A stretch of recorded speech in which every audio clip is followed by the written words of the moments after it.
Bonjour Pierre-Yves Gomez. Bonjour Jean-Philippe. Pierre-Yves Gomez, professeur à EM Lyon. Pierre-Yves Gomez, dans ce contexte de crise, on voit apparaître de nouvelles solidarités. On a le sentiment qu'il y a de nouvelles solidarités et peut-être aussi que l'individualisme se pose de manière nouvelle. Comment vous voyez la question? Alors c'est vrai que la bonne nouvelle de ce choc du Covid, ça a été de faire émerger des solidarités, inattendues. On disait que la société était individualiste, voire égoïste, et puis on a vu, des manifestations collectives, d'entraide, des manifestations collectives de, remerciements publics de personnel hospitalier. On a vu, quelque chose qui traduisait un besoin de se sentir solidaire, et c'est vrai en particulier dans les entreprises où, des entrepreneurs témoignent de leurs salariés mobilisés pour que le travail continue, mobilisés en particulier lorsque l'on leur a donné, c'est important, des objectifs qui étaient anormaux, qui n'étaient pas dans la norme. Par exemple, fabriquer des masques pour une entreprise, et donc ou s'occuper différemment des clients. Et donc le fait de sortir de l'ordinaire a créé plutôt des a libéré des passions solidaires, et un besoin de solidarité. Ça, c'est vrai que ça a été la bonne surprise de la du choc du Covid. Mais vous notez simultanément un regain d'individualisme. Et oui, parce que en même temps, heu, d'abord, le Covid lui-même, l'es l'esprit du Covid est un esprit très individualiste. Au fond, qu'est-ce qu'on cherche? On cherche à protéger l'intégrité de chacun en nous séparant les uns des autres. D'ailleurs, c'est très symptomatique, on parle de geste barrière. C'est-à-dire que l'individu se sent sûr, en sécurité, précisément parce qu'il a dressé une barrière à l'égard des autres individus.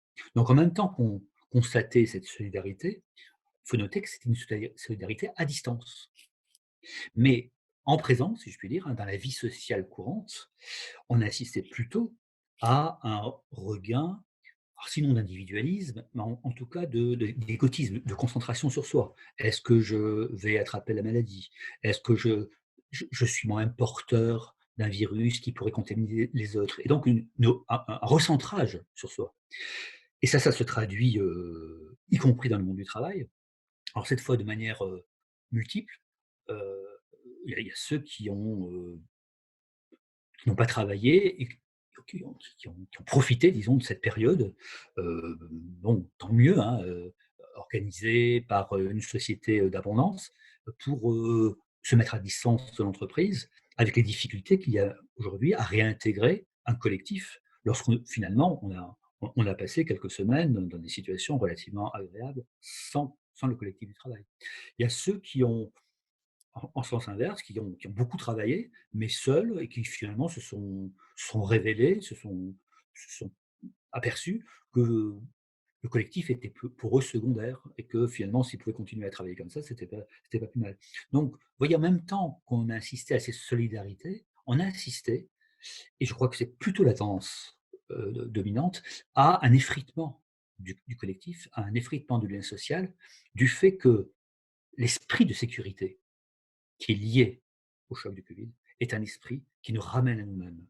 Enfin, c'est soi-même qui pouvons tomber malade, ou nos proches, ou, pour les plus généreux, on peut être un acteur pathogène pour les autres. Mais c'est lié à soi. Et donc, on n'est plus que jamais des particules élémentaires, au sens de Houellebecq. Moi, je crois qu'après ce choc du Covid, on est davantage des particules élémentaires, reliées parfois par des projets solidaires, reliées parfois par des élans de solidarité, mais au fond, on a encore accentué la dimension individualiste, narcissique de notre société.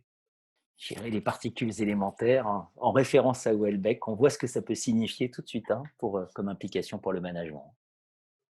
Et je crois qu'on a, un futur, roman pour Houellebecq. Enfin, nous avons vécu un roman de Houellebecq. C'est Houellebecq, c'est souvent des personnes isolées, et qui s'isolent de plus en plus. Et là, on a confiné les personnes en les isolant de plus en plus les uns des autres et en ne les faisant communiquer que par des technologies interposées. Donc, au fond, encore une fois, malgré d'évidentes euh, expressions de solidarité, au fond, nous avons aussi accentué cette dimension à la particularisation de la société, sinon à l'individualisme et à l'individualisme narcissique, hein, centré sur lui-même. Merci pour cet éclairage, Pierre Gomez. Merci à vous.